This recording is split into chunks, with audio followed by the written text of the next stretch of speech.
pa yung ulap.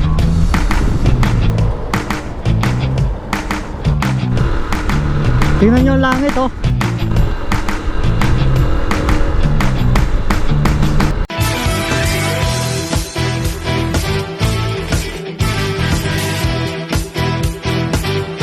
Grabe yung panahon. Magdamag ng umulan. Sabi ko kahapon, umulan ka lang para madilig yung aking kape. Eh nung umulan eh, magdamag hanggang ngayong umaga. Kapal pa rin ang pagod. Grabe yung pag.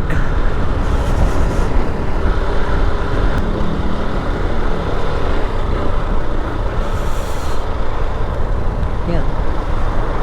Hanggang dito oh. Naging busy.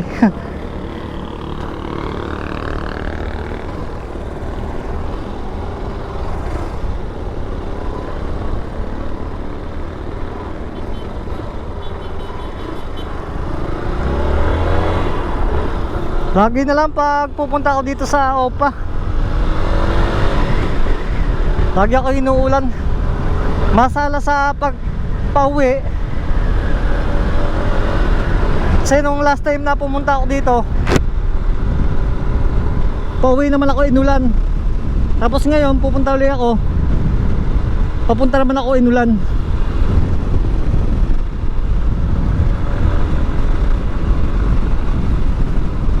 Dito na nakapag video pa nung papunta. Lakas ng ulan sa amin kanina eh. Diba kanina nung pagpalang kaninang umaga, nung palis ako papunta dito, bumuhos naman ng ulan. Kaya nagkalas ako ng camera dahil mabababad masyado.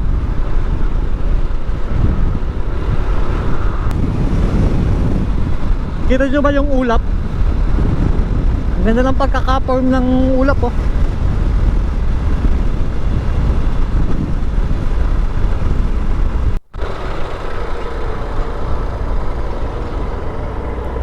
Makakaluwa ko.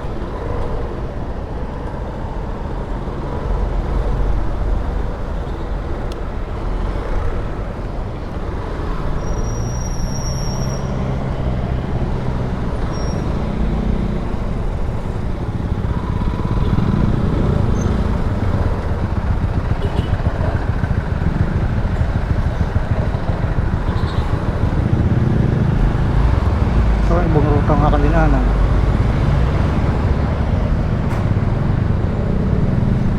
Tayo mangruta nga kadinaanan. Okay, nandito na ako. Sa ibang ruta pala ako pinadaan ng Google Map, kaya ako parang nalito. Sa iba ako pinadaan, paikot-ikot tuloy ako. Awa ng Diyos, nakarating naman dito. Ito na. Ang ganda ng greenhouse sila. So mamaya lang, balitaan ko kayo.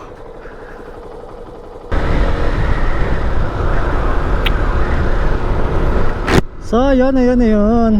Pauwi na tayo. Pauwi na ako.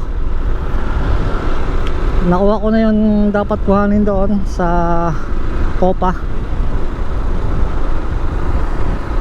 Nauna na ako ka na Mami Gemma, kasi sila ay biyahe at ako naman ay nakamotor. Kasi may inaantay pa. Naabutin din ako ng hapon. Last time na pumunta ako dito, nabura ko yung video. Na-edit ko na siya.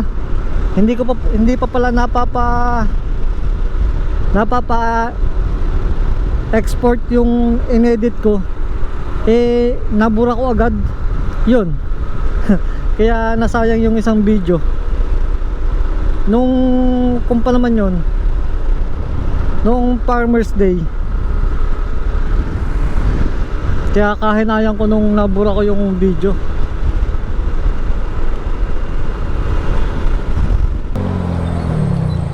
Nag-traffic dito kasi may ginagawang daan. Mamadali ata si kuya. Sige, mauna ka na.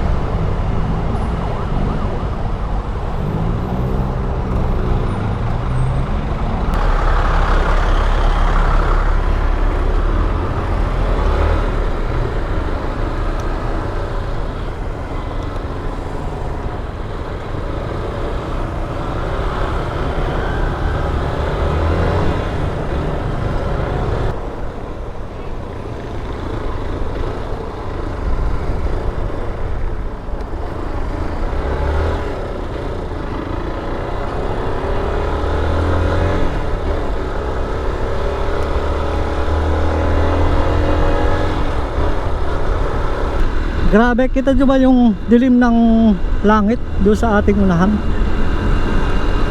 Sigurado yan ang ating tatahakin. Itim niya, no? Yung lakas ng inuulan na yan. Yan mo ang langit, oh. Sobrang itim. Daming sakyan, ah. Pingi po isa. Ang dali na, no? Nung nagka-bypass road, hindi ka nasusuot sa matraffic na area dito sa Batangas. Tingnan nyo ang langit, oh. Grabe, ganda ng pagkakapon, pero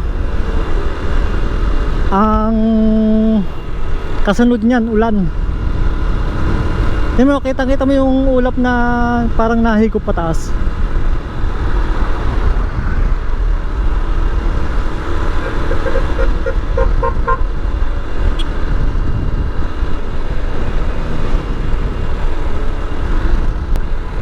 Santa Teresita.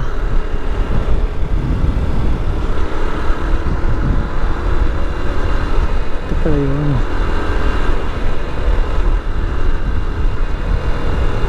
Dito lang, kagandaan lang dito sa Batangas.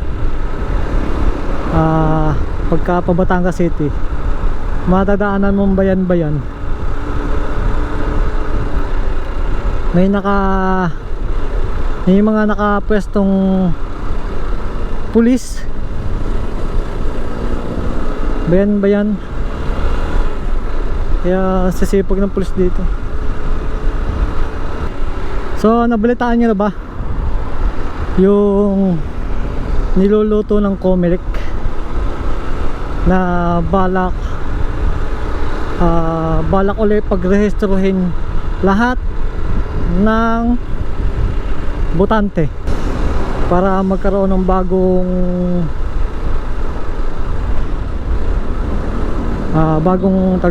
bagong record, para yung mga pumanaw na mawala na sa listahan.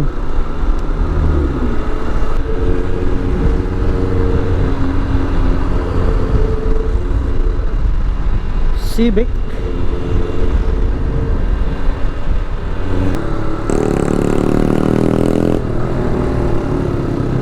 Dito na tayo sa Taal. May magandang pasyalan dito sa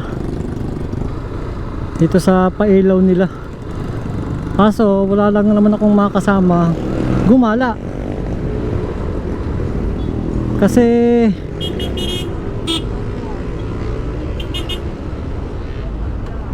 makaalalay.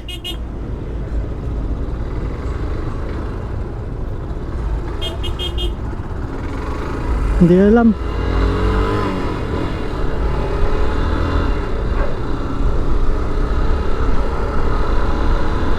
Akala nila stop din sila.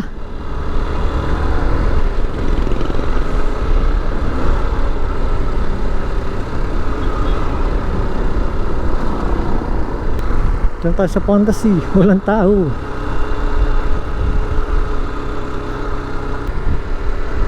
Woo! I'm back. I'm back to Nasugbu.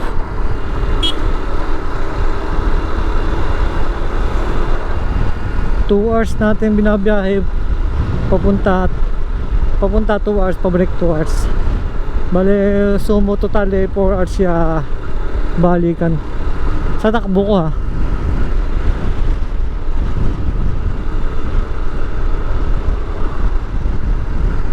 Tapos ang gas ko ay balikan Batangas City to dito Nasugbuaga 300 balikan na yun.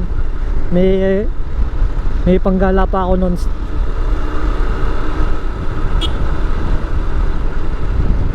Tipid na rin, sobrang tipid talaga kahit sa mo tingnan. So 150cc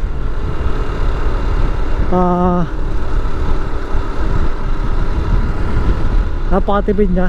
Mas malakas pa nga ang kon dito eh, mga scooter. Malakas pang kumonsumong scooter kaysa dito.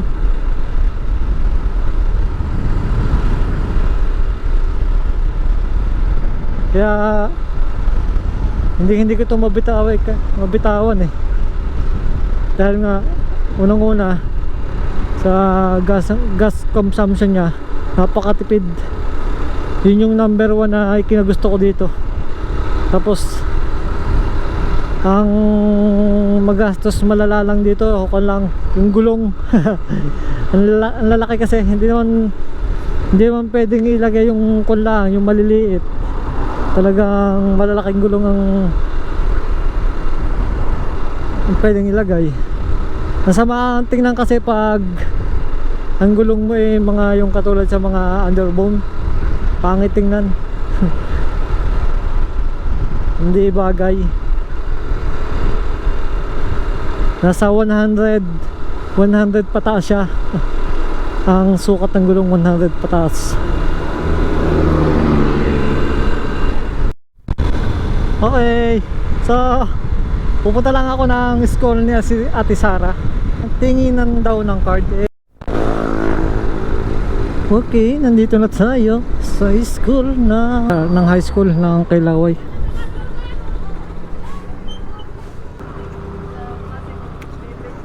Nakita ko na.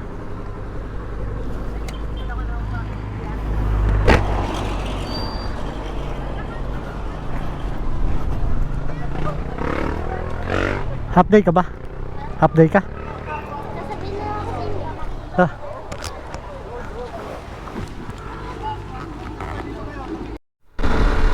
Okay. So yun. Matataas naman ang grade ni ate.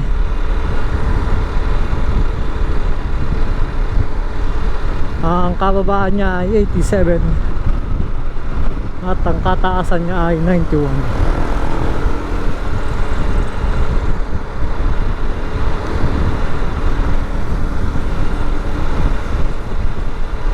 So nag half day na lang ako kasi wala na rin naman akong gagawin doon.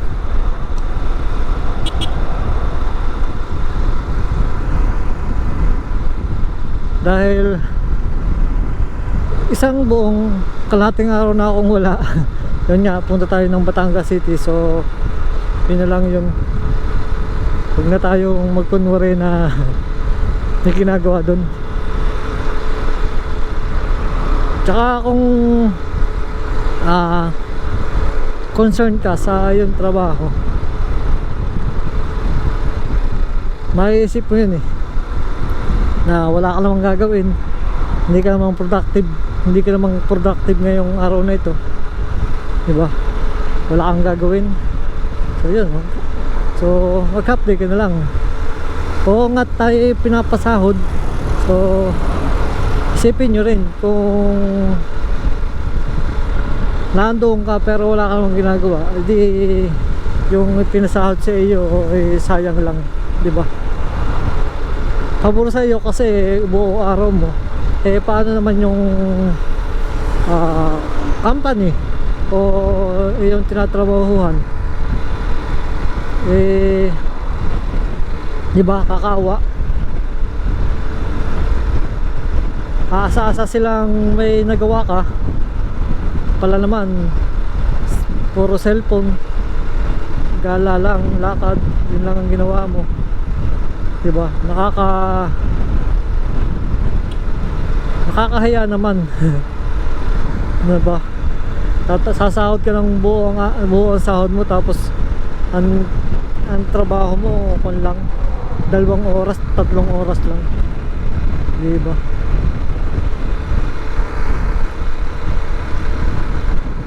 Kaya ginawa ko, umuwi na lang ako. Kasi ganun kasi ang ginagawa ko. Pag alam kong wala na akong gagawin, o wala naman akong trabahong kailangan tapusin agad, eh nauwi na ako. Hindi na rin naman ako makakapagsangag ngayon kasi wala, matagal kasi mag preheat, halos kalahating oras. Tapos ang pagsasangag 1 hour. Oh, edi anong oras na? Alas 3 na. Edi preheat mo, di 3:30 nakapagpa-preheat ka, matatapos ka 4. Kahirap naman nung matatapos ka sa unang sangag, sapulan, di ba?